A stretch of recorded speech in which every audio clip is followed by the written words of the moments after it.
No, my friends, we are not in agony. We are in ecstasy.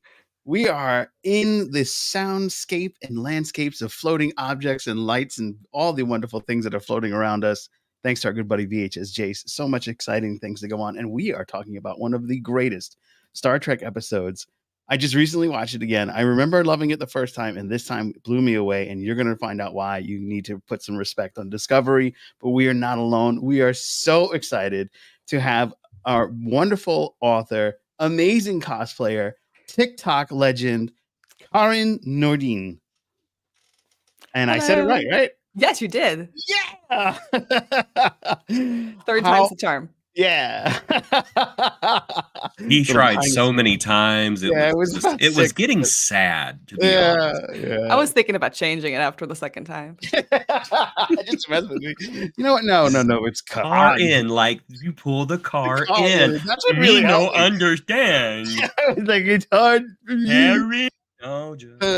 So we're so excited to have you with us. How is everything? And we have to have special thanks to you. So from go forward, you're going to learn a little bit about her, and you'll see her wonderful books weekly as a thank you for doing this episode. Because what time is it where you are right now? It is 3:00 in the morning. It is 3:00 in the morning.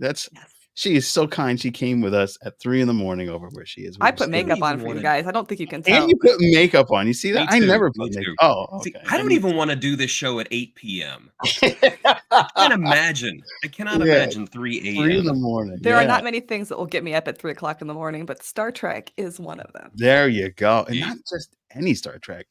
We are talking Such Sweet Sorrow, Star Trek Discovery, episode 13/14. And what an amazing episode that was.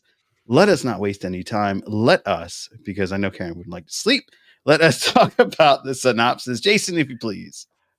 Very well. When the USS Discovery's crucial miss, Sion, does not go according to plan, Burnham realizes what must ultimately be done. The crew prepares for the battle of a lifetime as Leland's control ships get closer. Oh, I love when this hyphen. You make a great pause. I'm gonna mention. Next time I need a new audiobook narrator, I know who to call. There you go. Absolutely. Yeah, absolutely. He's absolutely great for that. All right. Well, I work for Peanuts and Flattery. There you go. So do I. All right. So WTF did we just watch?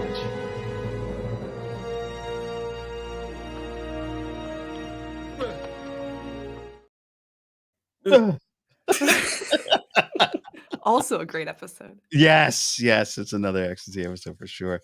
All right. WTF did we just watch? Please, our special guest, go first. I don't even know where to start. I mean, this two-parter, I think it's got to be one of the best two-parters in Star Trek, honestly. Absolutely.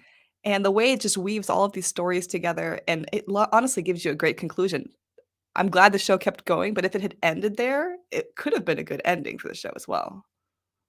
Yeah. I agree. Yeah, I totally agree. Jason? I think you said it best. This is one of the reasons why Discovery deserves respect, because this is just an incredible episode. I love Discovery, but I don't think that they nail the landings very well at the end of the seasons, especially seasons 3 and 4. But this finale is one of the best finales Star Trek has ever had. And not only does it stick the landing, it delivers on the entire season. And anytime somebody goes, Discovery is just woke garbage, I'm just like, no. You can point at this one episode and say, no, this is Discovery's quality. Mm-hmm. Always has been, always will be. Cope. There you go. I totally agree with both of you guys. And one of the most amazing things about this episode is everyone pulls their weight, does their part, gets screen time, is equal in the entire catalyst of what's going on in the situation, and including the background characters. Because I looked at this episode and I saw the one alien with like the very large head. I'm assuming is the head on the alien species I'm not familiar with, and I'm wondering, whatever happened to that alien? Did they make it? Like, The makeup guy, I guess, forgot the head somewhere, and we never got to get the character again. But let us say hello to everyone, because there's quite a few people, including my mom. Live long and prosper. Hi, Mom. Yes, she says, well, I've lived longer than most of you. Since I'm still here, I'm prospering. Yay. Hey, the sci-fi queens. Hello, Cosmic Mom Dove. And she says, hello, Captain Squadron team. Hello. Our good buddy, Damon J. Hello, friends. Lop says hello. Yep. Yeah. Oh, you want to take that one? Ule. Ule? that's the Klingon, correct? Oh, that's the Canadian Klingon? Yeah, I think so. Oh my God, what's up? Kapla. Yeah, Cool. ule. That is amazing. I never knew what he looked like. So just had all the makeup on all the I don't time. recognize half of the cosplayers from TikTok No, out there I don't. without their makeup on. Yeah. We're gonna say hello to Sarah Andrews. Hi, y'all. Been here, just turning my chat on. Oh, that's amazing. And Star Trek Discovery is great, and this is a great finale. And then yes, kapla. Kapla. So I I want to say that one other thing before we move on, and that is we have our pins. I forgot to put mine on, so I'm just doing that little yeah, we have CQ pins. I can mail you one actually if you like. I'd love I would to. love one. Yeah, you're getting one. There you go. And Jace, did you lose yours already? The cat ticket? I have mine. Well, it's funny you should mention cats because the cats knocked it off of my shelf and broke the little magnets off of the back. Oh, My cats are a force of nature. So were mine. Mm. I was having cat drama today as well. Yeah. They're locked downstairs. All right, so I'll get a couple made because I know when you guys come for Trek Long Island, we're gonna have to make sure we're all. Oh, I'm just gonna like JB weld them back onto. You're gonna JB weld them? Okay, Oh, that's. I'm actually keeping my fingers crossed about Trek Long Island. Oh, you gonna come? Well, I'm not sure yet. If I do, it's going to be very last minute. But there's a literary event happening the same week, and I'm like, ooh, if I go to that, I can go to Trek Long Island because they're both in New York. Yeah, I can just hand this to you because we'll be there. Exactly. So we'll see. Yeah. All right. Moving on with the fun of the episodes. Mr. Smooth, there's nothing there. Yes, there's nothing there except kapla. It's still there. And I'll have to send Damon a badge as well. Why would you do that? Why would they make such an epic episode? Do you think that there was a ratings dip and they said, let's go all out? We've never seen such a ship battle since the Sacrifice of Angels in Star Trek Deep Space Nine. I've never seen an all-out brawl in space like this since I could remember. And so we'll go with you again, our special guest. Yeah, I'm glad you said that because that's actually one of the notes I made when I was watching the episode was that this definitely was one of the best space battles I think Star Trek has ever done. And I think that even includes the films. I think this one really kind of blew it out of the water with special effects. And a ratings dip. I'm not sure if there was a ratings dip, but I think they were definitely like, we need to go all in to make sure that people are on board with the characters for Strange New Worlds. And so I think they knew that that this was a lead-in and they really had to kind of give it their all. And I think also because they knew that they're going to be making this big storyline shift in Discovery from like old Trek to like forward Trek, new Trek in the future, that they really needed to kind of, I think push the boundaries on everything. Yes, totally agree. Jason. I agree. I think it was a bit of that. I also think that season 2 of Discovery was a direct response to some of the backlash over season 1. Oh, because I thought it was a gag for a second. I think he's frozen. no, he's good. He's good. Oh.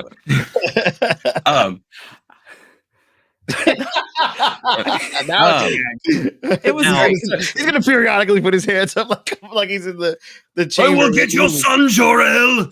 You cannot hide him from me. So everybody was telling me I look like Non from that movie.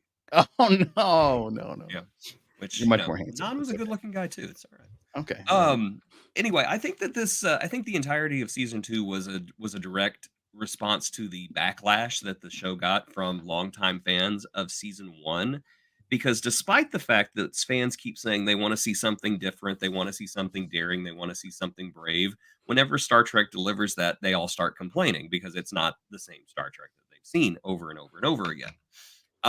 So I think that bringing in the Enterprise and Pike and getting back to more of a, I don't want to say formulaic, but getting back to a To more the roots. traditional, getting back to the roots of a more traditional Star Trek series, while simultaneously reminding people, hey, look, the Enterprise, Spock, Pike, they all exist.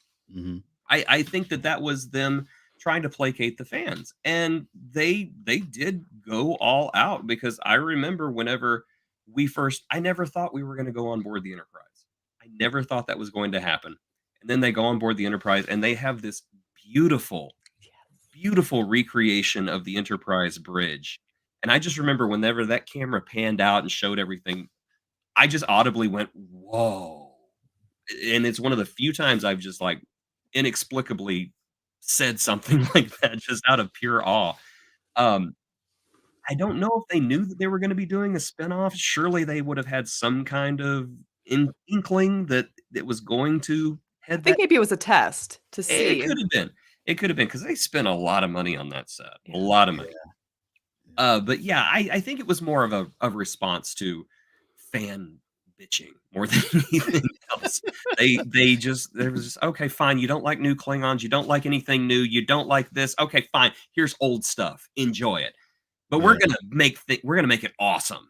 And I'm all for it. I'm all And not be afraid to make fun of it. Like when Giorgio walked on the bridge and Oh. she was just like, "Orange, really? Ew." Like, That's right. hilarious. She's not wrong, but still, that Yeah. orange looks good. That orange looks good. Yes. Speaking of looks good, there's a couple of things I wanted to share. My longtime friend Shaquilla, it could, like, when she was this age, because she's older now, she's always been older than me. They could have been sisters, like, I swear. So it's like looking in a mirror, and then of course you can't deny the very suave Captain Pike. Now, one thing I noticed is when they transitioned into the Strange New World show, he's not behind you. Sorry. No, it was a crash because the cats are acting up. They're working on the transporter behind you. Yeah, they're fixing it. Don't worry, you'll be able to beam out pretty soon. But one of the things I noticed is they completely, like, removed that whole cast and started with a whole new cast. The only one that made it was Spock and Una, of course, Pike. But they completely flipped the whole script on the cast, which was very surprising because you had an opportunity to have, like, lesser knowns and then build up. They just went, "No, let's start fresh scratch. Let's go." Another wonderful thing was the time suit. I thought that was the Yeah. coolest suit ever. And that scene too, where she first uses the suit and they did the sparks. I was watching Right. it again and I thought to myself, this is really cool. How did they do it? So I actually looked it up and they Oh. actually used live sparks. Like the sparks are not CGI. They were actually shooting sparks at her face. So they threw sparkles I out had of a little grinder. Yeah. But Wow. that looked so cool, and it looked so it was like this nice bridge between, like, what we used to see in, like, the retro sci-fi films, and then, Mhm. like but then the new, and I thought, "This is a really cool way to do that." Right. The musical score also during that scene where you just have that lone operatic singer, and it just makes it feel so new and so alien. Like, this is really, like, pushing a frontier that they've never done before, and I love that whole scene. Yes. And I love the camaraderie at the end. The Klingons, the Kelpians, all the different species, and of course our wonderful group here all coming together. The Queen putting it all The together while Queen. eating ice cream. And she had a cool effect. Her eyes actually blinked this way, which I didn't catch that the first time. But when I watched it, this is like, oh, that's cool. Like, it's very alien. And that's what I really liked about Discovery is they really pushed the envelope with the aliens. And I think that people will greatly appreciate this more. Kind of like when Deep Space Nine went off the air. I think people really loved Deep Space Nine. It's Yeah. still, when it was on, it was great. It was one of my favorites. And then after it's been on, I still go back and watch Deep Space Nine because I absolutely love it. And I have a feeling this is going to be the same thing with Discovery. I think people are going to come back and go, this was amazing. The villain was high stakes. He was going to obliterate tons of planets and species and take complete control. So I think that we had really big stakes. We had love interests because we had that big goodbye kiss between these two with his name slips my mind at the moment. Ash Tyler. Ash Tyler, yes. Yeah. I Which I only know because I know somebody named Tyler Ash. Oh, And the reverse. When I saw that for the first time, I was like, oh, it makes wow. sense now. He probably was a Klingon as well. Yeah, it makes sense. Yeah, he was They're totally sneaky that way. Yeah. Actually, one of the things I loved about this episode is, I think Star Trek has always done a really great job of techno babble.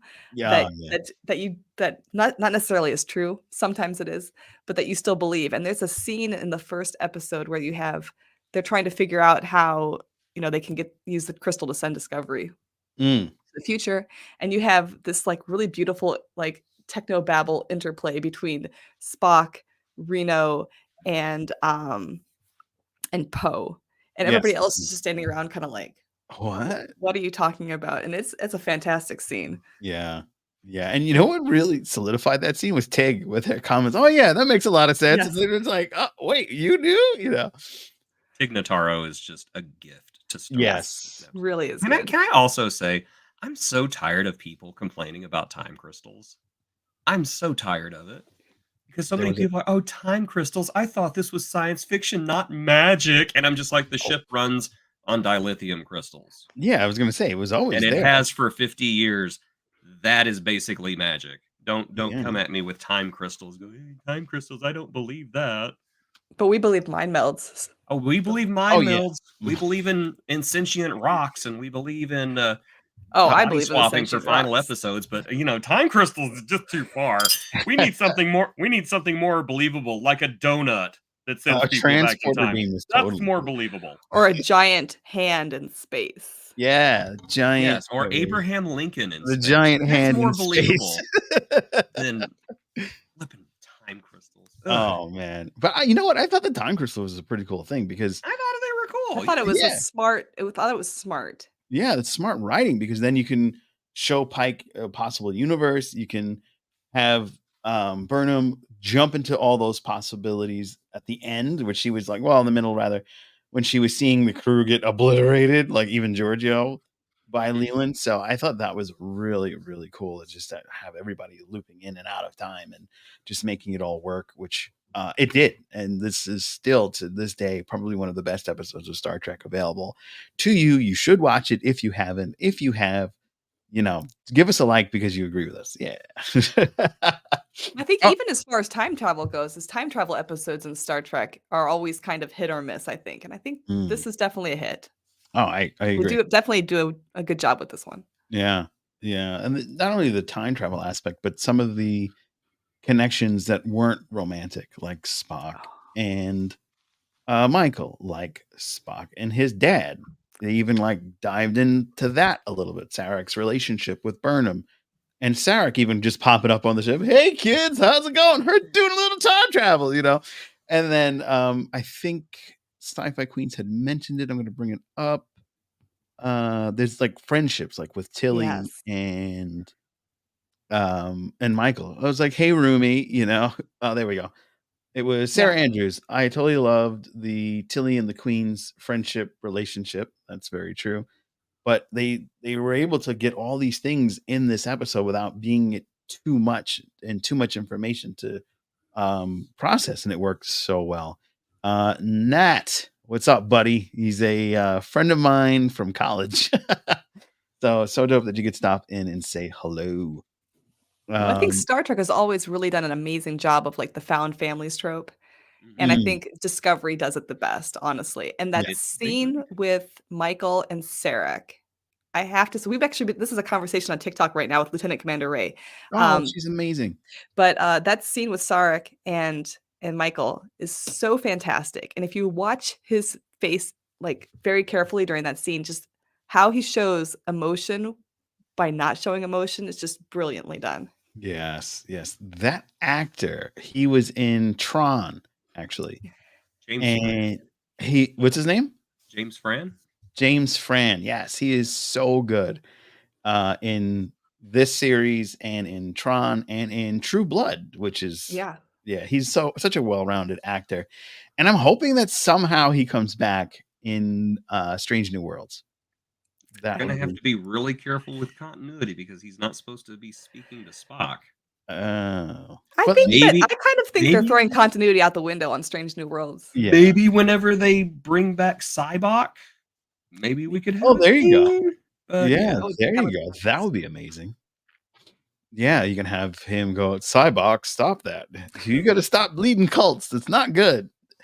Shakari is calling me, Dad. You know, like, I think that would be an amazing. Cybok, we're going to search your room again. You've got that Klingon reefer. I want to know who the Vulcan princess was. Yeah. The Vulcan princess. That would be amazing to find out. You think that'll happen? You think we can get it? Wouldn't it be cool if it was to Paul? To Paul? Oh, no. Oh, no. Of course, she's going to be 100 years older by then. You know, it's just like, Cybok, this is your mom, to Paul. Come here and give your mother a kiss. On a walker and everything. Oh, wow. Did I ever tell you about the time that I hooked up with that attractive Earthman who blew himself up for no reason?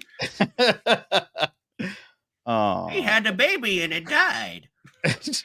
I think Trip lives. I think that I go with the Section 31 explanation. Yeah. Are you familiar with that one? Maybe they'll give us an Easter egg in Michelle Yeoh's movie. I have a lot of feelings about Trip, but we all do. Yeah. I don't know that y'all. I don't know. I think he might still be out there somewhere. Yeah, totally. In Stargate Atlantis. There you go. That'd be hilarious. He turned into a wraith. What would be funny if he shows up in the 5th season of Discovery, like in the 32nd century? What are you doing here?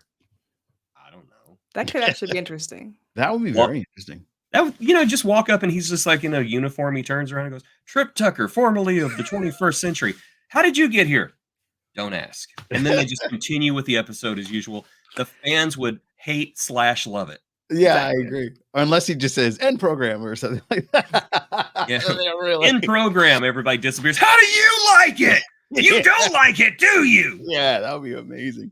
That would be amazing. But one of the things that I absolutely loved about this episode, putting the bow on it, is the end of this was not a cliffhanger. You had no idea what happened to Discovery. It was just, yeah, we're going to lead right into Strange New Worlds, guys. I'm Captain Pike. Look at my hair. So they just didn't. Yeah. It gets higher and higher. Yeah. I think you're catching up to him. I'm trying. Yeah. That was the intention. Yeah. Yeah. I think this is it's actually in orbit. It's going gray in some places too. So I'm almost there. Oh, you gotta do the gray. He's so perfect.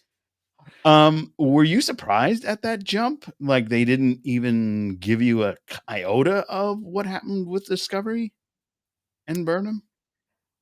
Karin? I wasn't. No. Oh. Because I don't know for sure what the timeline on production was here, but maybe they didn't know if they were going to get greenlit for another season. Oh. And so I kind of felt like, that's why I felt like it felt like an ending.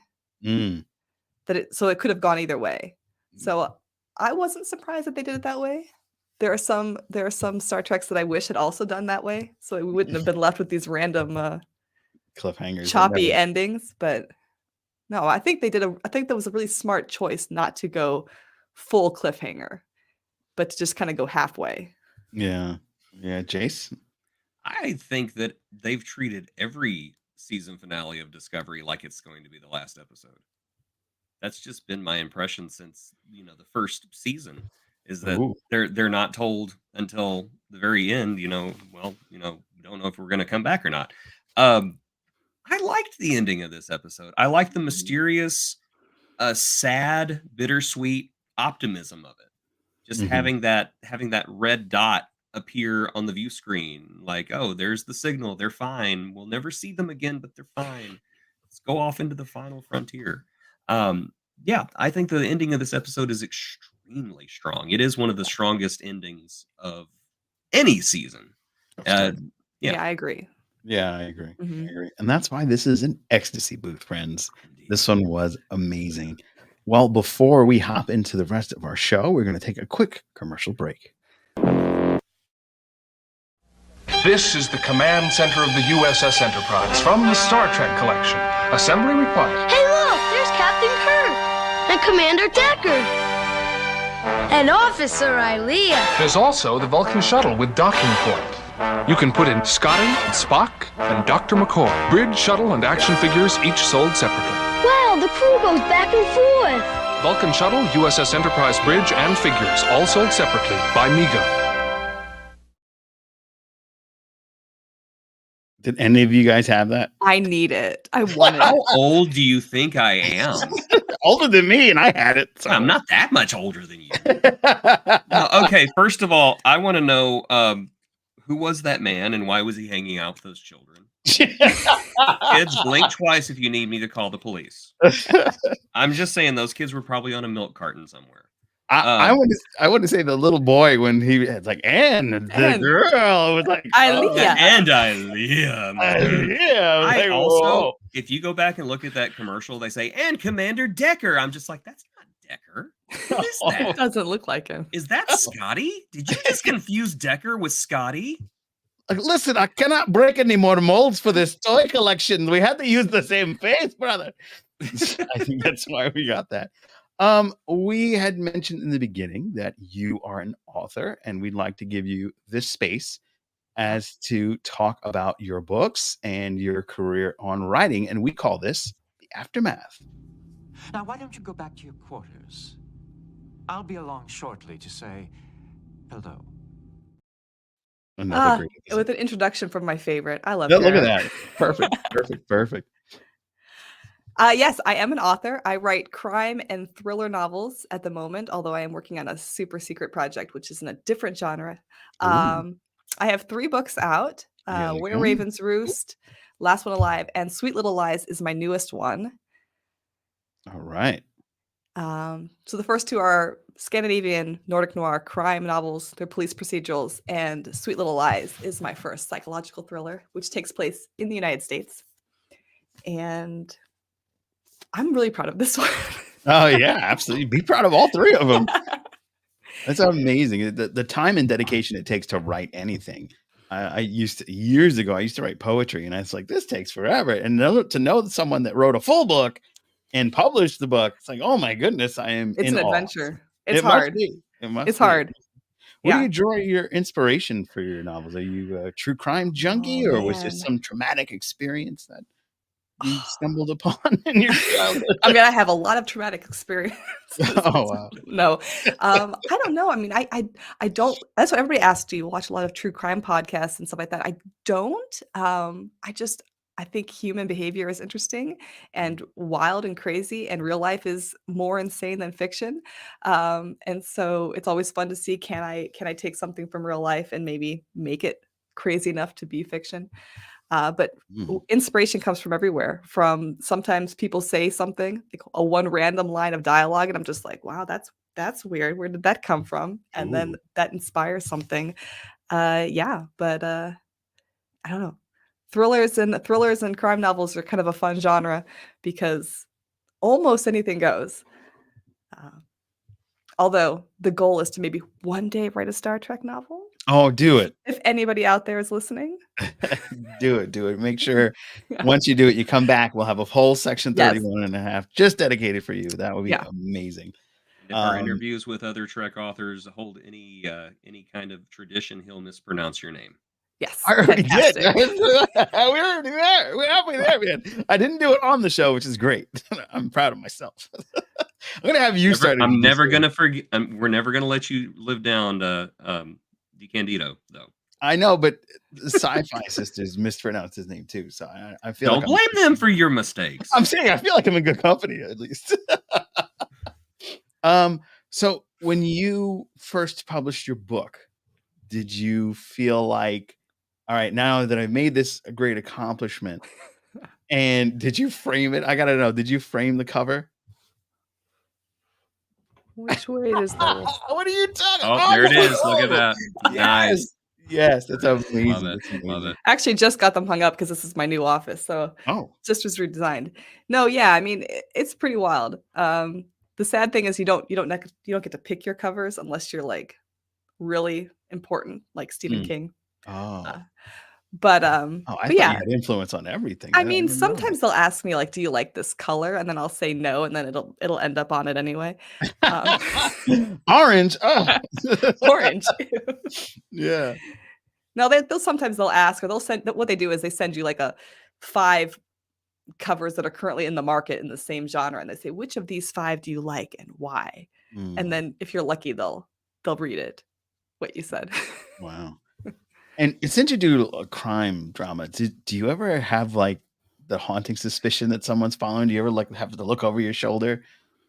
Oh, I am And so paranoid. oh, okay. I was wondering if I didn't want No. to say paranoid, but yeah. No, I mean, yeah, that's the one thing about writing in that genre, is that you have to really kind of deep dive into like why people would do things that they do. Right. And that can be a weird experience sometimes. And when I was writing my second book, I had a moment where I was like, I went a little too far here in Oh. the research of it. And I was like, okay, time to pull back So and write something even more disturbing. oh yeah. See, They you gotta get buy a worse. book. The body count goes up. Yeah, that's right. And do you ever find yourself like putting in the shoes of the villain in order to like spruce it up even more? I mean, I think you kind of have to a little bit because I think whenever you are involved in writing, there's like an aspect of yourself that kind of goes into every character because you're writing a little bit from your emotional experience, not necessarily real experience. Because I haven't actually murdered anybody. You don't have to know of. worry. We won't tell anybody. No, but I mean, like you put your own emotions into the character, and with villains in particular, you really have to know where they're coming from and understand why they believe in their cause in order to make them believable. So a little bit. Ooh, ooh. Now, would you say that the books tie in some small nugget of a way, or are they all separate? The first 2, they have the same cast of characters, so those do tie in together. Sweet Little Lies is a standalone. The one that comes out this year is also a standalone. Um, I would say that they might all exist in the same world, Ooh, but especially this last one, Sweet Little Lies, and the one that's coming out, definitely in the same kind of world. There was kind of like a supernatural backdrop to them. Um, but yeah, but the first 2 definitely same characters. oh, you got me hooked. It's supernatural. That's a magic Yeah. word. Ding, Yeah. ding, ding, supernatural. Sign me up. Yes. Yeah. Okay, we have a question here for Oh you no. from from the Sci-Fi Queens. Have you ever interviewed a convicted murderer for better understanding of crime? Jesus. Yeah, she's went to prison. Said, you know what? I'm gonna go kill somebody so I can get a better understanding. No, I'm kidding. But go I for it. have not. Oh. However, I have before I went into writing, I studied medicine, and Oh. I was once in the room with a patient that was restrained because they were from a prison. Ooh. And that was always an interesting conversation just to see how they interacted with people outside of the prison system. And I was on a jury once in the US when I lived there and for a trial, and that was also an interesting experience. So but I haven't actually interviewed anybody directly for their crimes. That's something I guess you can put on the bucket list, maybe. I mean, you're I in a don't very know. peaceful country, so I doubt there's really many prisons. You know, our biggest crime here is bicycle theft, so I'm not sure if that would make for a great crime novel, but who knows? Then he pulled out the pliers and went click He and snapped stole the the bike. So that's how I pedal, in case you're wondering. But yes, that is amazing. And where can everybody buy your books? So, Throw 'em up one more time before you do. There you Where go. Ravens Roost and Last One Alive are available in ebook, audiobook, and paperback, wherever books are sold. Sweet Little Lies is available in all formats if you are outside of North America. Mhm. If you are in North America, the paperback will be released at the end of this year in autumn. Ooh, behind the But scenes. yes, but the rest, the ebook and the audiobook, available wherever you purchase your books. So make sure you go check those out. All of her information is listed in the podcast notes, or if you're on YouTube, in the notes that are below this video. So make sure you follow her and you go and check out everything, buy the books or get the audiobooks. It's going to be a wild ride. I love true crime. Give you a little quick 10-second backstory. Grandfather was one of the first Black lieutenant police officers in New York State. And he happened to be a police officer during the Son of Sam murderers. And he was taking notes as to license plates that crossed the bridge because he worked at the Triborough Authority for Robert Moses, who they named a beach chapter. And he's the guy who basically cut out the lines for New York City. Wow. So Grandpa had a very interesting backstory. I mean, you should be writing some true crime books. Yeah, I should be writing, but I didn't exist. So maybe my mom, Cosmic Mom, if you're still there, maybe you can pop out some true crime or give Karin notes. That would be cool. Definitely. Yeah. So we have some fun because we have a stupid Star Trek question.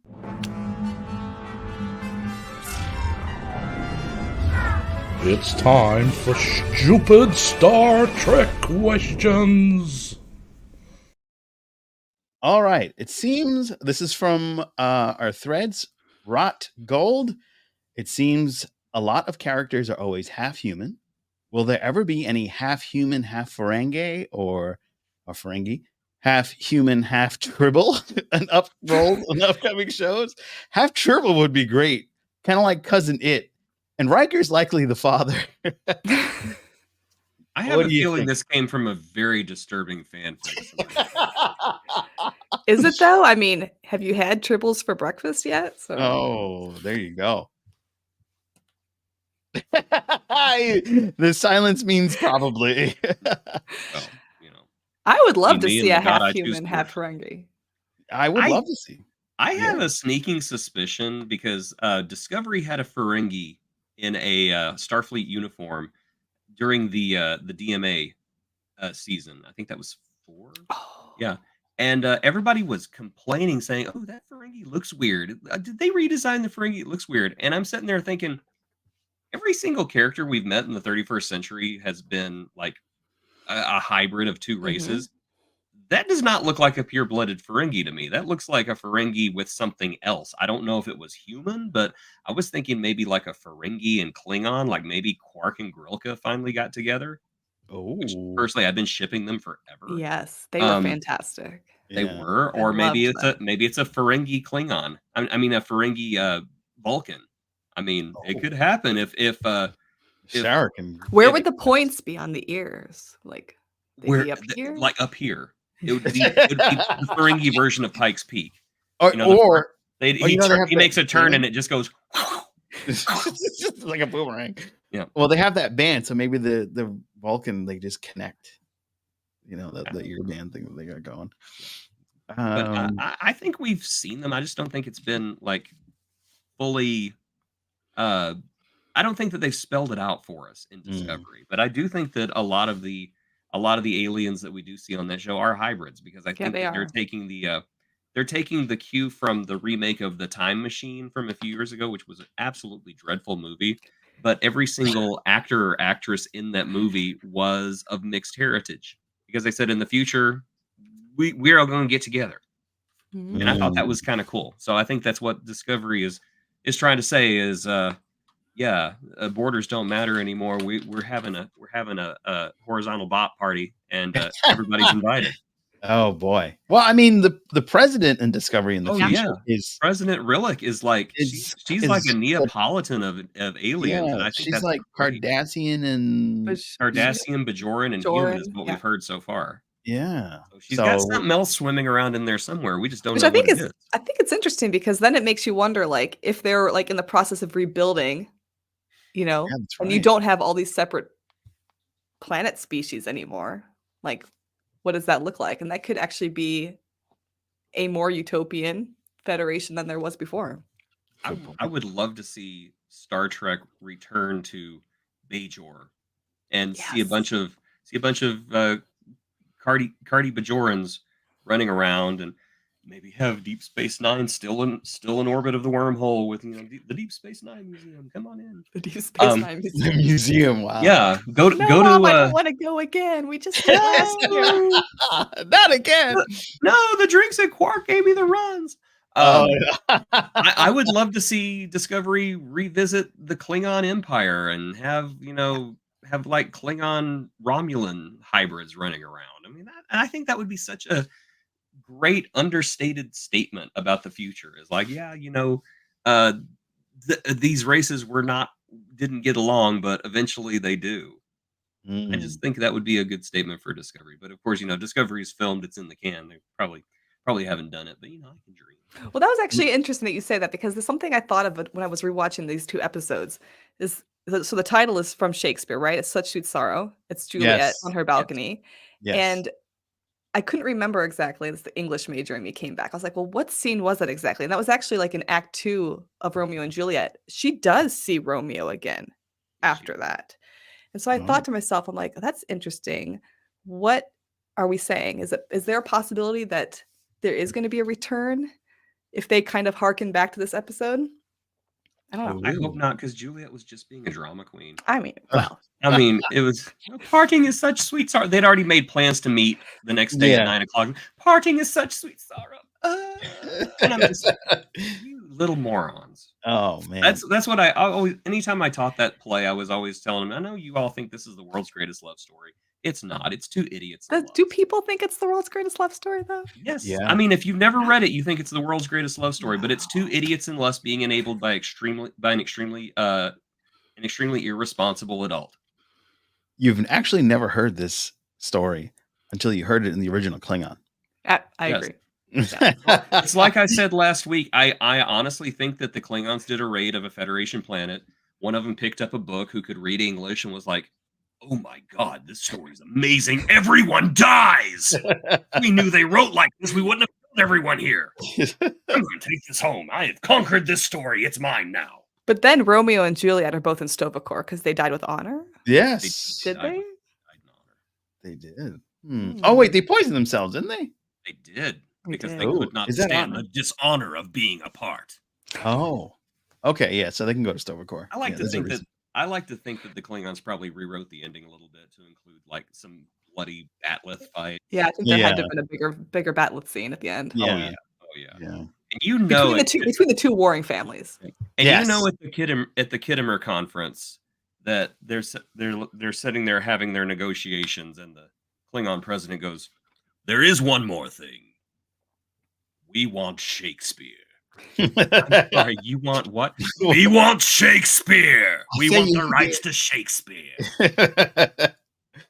We'll Imagine. give you Twelfth Night. How about that? We want Midsummer's Night's Dream. We want to add blood. They only want the comedies. Yeah, that would be Much ado about nothing. Yeah. We only want the comedies. We want Julius Caesar. We enjoy the scene he gets stabbed in. That worthless Patak. We got a big no on the tribbles. And then how does one do a tribble? Of course, Riker would find a way. Riker would find a way. If anybody could, it's Riker. The half changeling, Bajoran, Kira, and Odo. half chain link. Half chain Bajoran, link, half Kira, big and defense. Odo. Yes. Those would be If Kira and Odo had a child, So would he just then pop out a child because he? I think it would be like Cell Division. I think yeah. he'd be sitting there talking, "Well, Nerys, I was walking down the promenade the other day, and oh my gosh, what the hell? It's a boy, apparently." That's what When did that happen? Just now. Didn't you watch? Look at Look, I think it's about to say its first word. Quack! it's a there bucket it of is. water. Yeah, exactly. Exactly. That would have been an amazing episode. Just call it mitosis. Yeah. Just Odo has a baby. That's it. Just Odo has a Mitosis. baby. So does Imagine Chimera. Odo walking around with like the little papoose harness, walking in there. Quack! The little baby goes quack. Like the baby grows up in like 12 hours and is the same as Odo. It's like, well, Father, I'm going to go explore the universe now. Maybe join the Great Link. Okay, son. Well, we need to have this conversation before we leave. Tell each other how we feel. And it just ends with both of them going, and then they just depart. Yeah. Hello to our good buddy, the funniest frontier, the Admiral himself. Of course, we've got a wish for more Klingons. I think Klingons. everything. I want to see 32nd century Klingons. And I want to write the Klingon version of Romeo and Juliet now. I want to see the Okay, Klingons. there you go. I want to see the Klingons as like peaceful monks in the future with new foreheads. Inspired by war. It just looks like butts. by war. Yeah. Yeah, that's it. Just butts. They did something similar in the Matrix. Oh, with the ethnicities, yes, because everyone in did. the Matrix was a little multicultural. Yeah. Except for the main cast. The main cast was not, which was weird. Yeah. Good call. Ernesto's the chief. Sometimes he hosts the show with us. Kieran Auto, Changeling, and Majoran mix. I would be interested if they can do that. That's what we talked about earlier. I love how it corrected Changeling to Chain Link. Yeah, poor guy. People who've never read it, of course. Yes, there's a lot of those, unfortunately. Greatest love story of all time. Have you read it? No. Stop messing with my Klingons. And then Sci-Fi News says, Karin, you need to write it. So there you go. You have your next mission if you choose to accept it. I have a list of different Star Trek books I'd love to write, and I'll just add it to the list. There you go. If you have a stupid Star Trek question, please be sure to comment below, and perhaps we will answer that question on the show next week. Unless you have a question like this one, in which case, please seek help. Because you've been reading some fan fiction on the internet that you should not be reading. Oh, boy. Rule 34 does have limits. We're all going to go home after this and Google the triple fan fiction. We're sure. I'm totally going to do it. Better be on AO3 by the time this episode is over. I need something to help me get back to sleep. There's probably fan art on Tumblr. Yeah, or Reddit or whatever. Yeah, you can join our Reddit. By the way, Riker does the Riker maneuver over a chair. Doesn't see the Ferengi. He's like, "Oh, I'm sorry, I didn't see you there." Hey. Oh, Riker. Yeah, HR in space. They must have a lot of fun. All right, that was our stupid Star Trek question of the week. Number 1. Join us next week for more stupid Star Trek questions. Number 1, what is this I hear about you? A tribble on the bridge in front of everyone. I don't know what you're talking about, sir. I just sat on one. Repeatedly. For 2 hours from what I've been told. Oh, no. Oh, boy. Poor Tribble. Well, I have a problem, Captain. We need to do something immediately, number 1. Worf wants to do an honor kill on you. Oh, jeez. We're getting the whole story. I'm so ashamed. I know. There's so much he's giving. The entire thing is performed. Yeah. So we don't need the You knew what you were getting into when you agreed to be on this show. Well, our friends, it is time to spin the wheel of agony.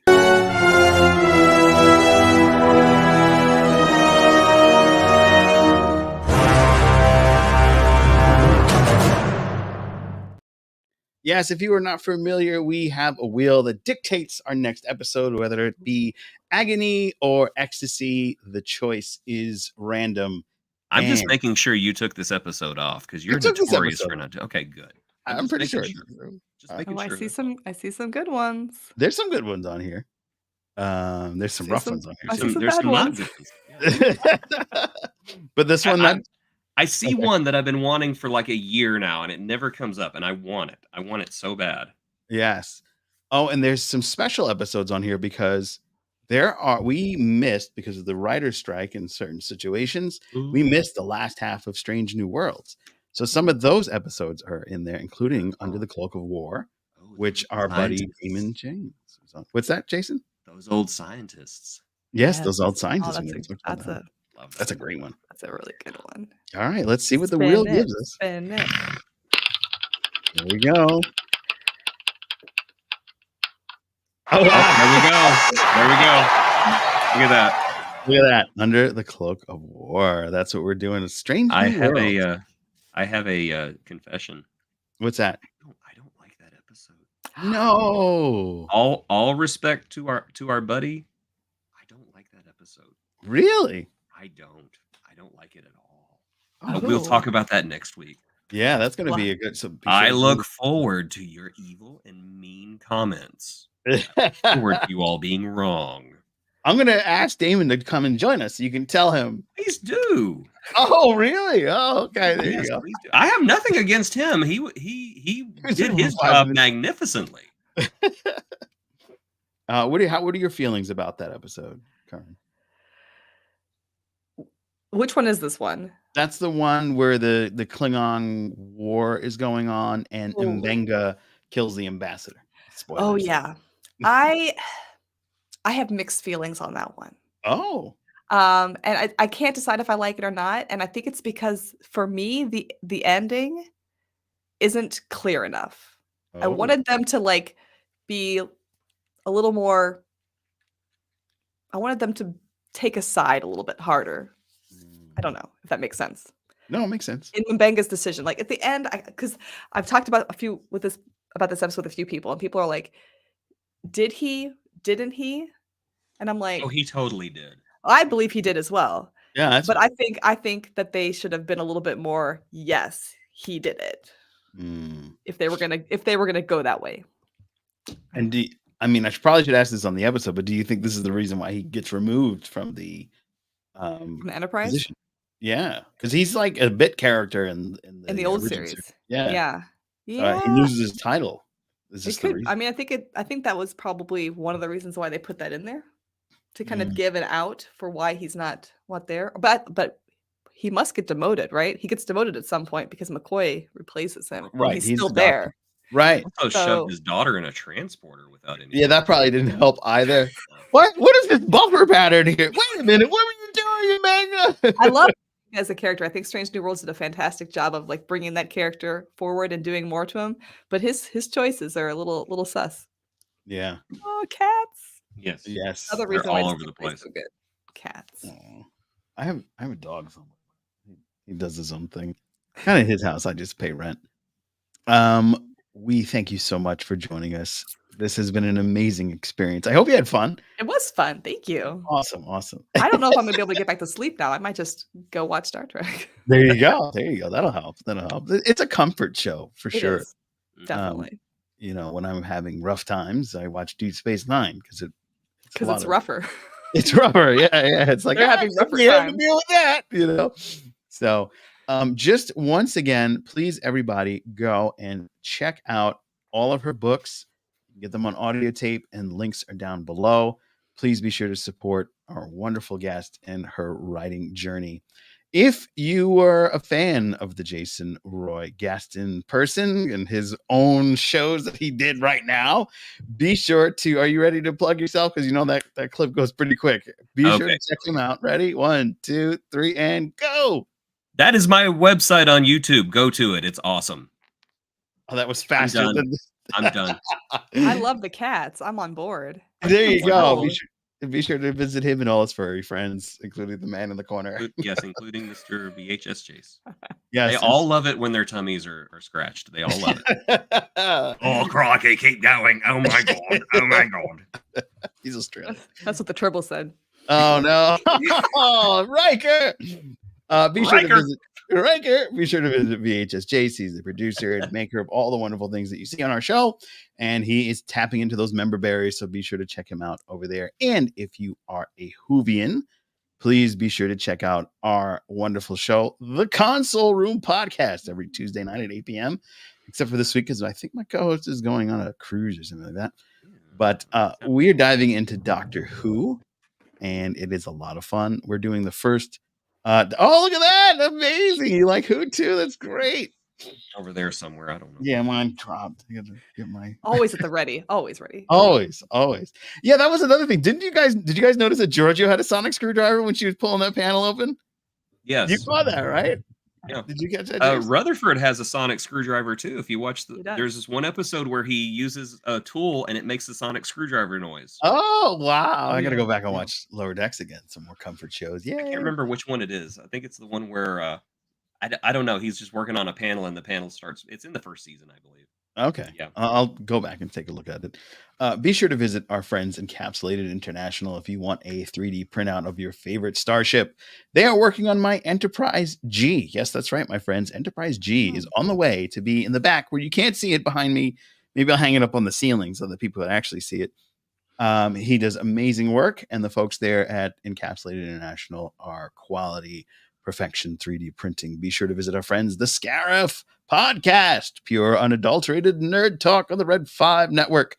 Oh, that scuttlebutt. They are talking about Star Wars, the other space star show. What? They have a good time doing it. Be sure to visit our Star friends, the Wars. Sci-Fi Queens. Every 2 Fridays of the month, they have a wonderful show where they're talking about Battle Angel Alita. So be sure to check them out. And of course, finally, AJ Orsini. That's right. He and To Be Seen and the Captain's Quadrant have a very nice collective, kind of like a futuristic merge, so to speak. But we're not merged. It's kind of weird. But be sure to, if you are into wrestling, be sure to check him out. There's a lot of fun things there. And of course, we will be in Trek Long Island in person. Come say hi.